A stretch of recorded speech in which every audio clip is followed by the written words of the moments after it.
This house is located in Bergen County, New Jersey, in one of the most desirable residential areas in the region. When it came on the market, it was listed significantly below comparable homes nearby. From the street, it doesn't stand out. Just an older house that seems ready for renovation. But once I looked at the floor plan, it became clear that the issue wasn't the house itself. It was the way it was organized. You enter directly into the house with no real entrance sequence. Straight ahead sits a small living room facing the street. On one side near the entry, there is a dining room. The kitchen is deeper inside the house, but the connection between the kitchen and living room is indirect and inefficient. From the kitchen, there is limited access to the backyard through a small deck. A few steps down, a converted garage becomes a family room. This conversion is fully acceptable in the context of the house, since there is also a detached garage at the back of the property. Behind the kitchen sits an oversized primary bedroom, a later addition that takes up a disproportionate amount of space and feels disconnected from the original structure. Importantly, there is no true master suite, since the bathroom is located outside the bedroom. Upstairs, there are 3 bedrooms and a compact bathroom. So, if we step back, the main issues are clear. No proper entrance sequence, weak connection between living room, kitchen, and backyard, oversized but poorly integrated primary bedroom, no true master suite, and fragmented upper floor layout with the smallest bathroom. Now we can start working through the plan. The living room is too small, too exposed and disconnected from the rest of the house. But instead of trying to improve it in place, the layout suggests something else. The oversized primary bedroom is actually the best positioned space in the house. It faces the garden, has generous proportions, and sits naturally within the rear zone of the home. So I moved the living room there. The former primary bedroom becomes the new heart of the house. Immediately, the entire structure shifts toward the backyard. But this move creates a new challenge. Once the living room moves, there is no direct way to reach it. The walk-in closet now blocks the natural flow. I remove the walk-in closet along with a few adjacent walls. This simple intervention opens a direct connection from the entry into the new living room. What was once storage becomes circulation. Now, the original living room becomes the new primary bedroom. To define it properly, I introduce a partition wall with built-in storage on both sides. One side serves the entrance sequence, the other serves the bedroom. For the first time, the house has a real entry foyer instead of walking directly into a living space. While refining the entry, another opportunity appears. The wall enclosing the staircase makes the entrance feel tight and closed.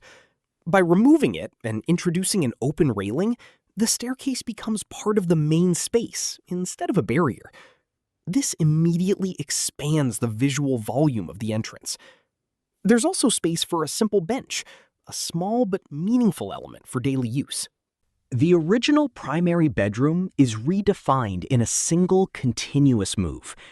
Once it becomes the new living room, the internal layout of the former bedroom is reorganized as the new primary suite.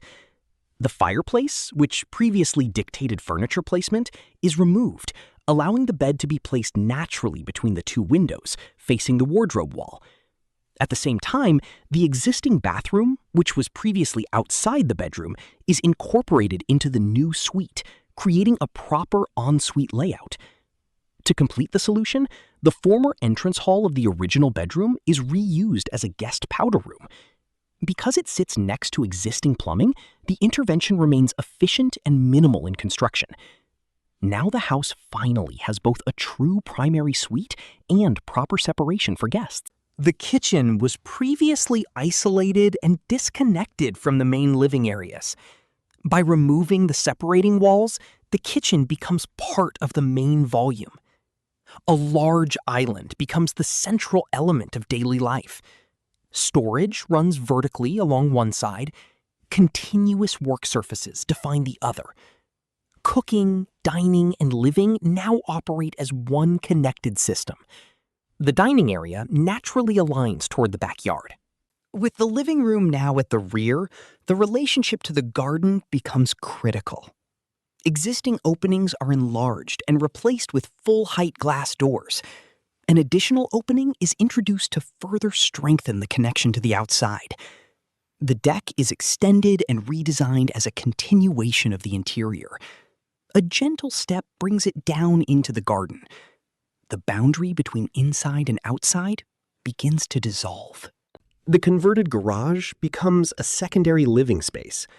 The staircase is redesigned to stop interrupting the room. A continuous surface extends from the kitchen into the family room and becomes a TV element. Despite different levels, the spaces feel visually connected through one architectural gesture. The original dining room near the entrance is no longer needed. Instead of duplicating dining functions, it becomes a home office. It is private enough for focused work, but still connected to the entry.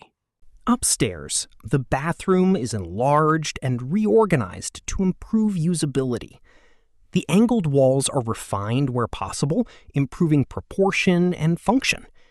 The structure already contains some built-in storage within the low ceiling areas.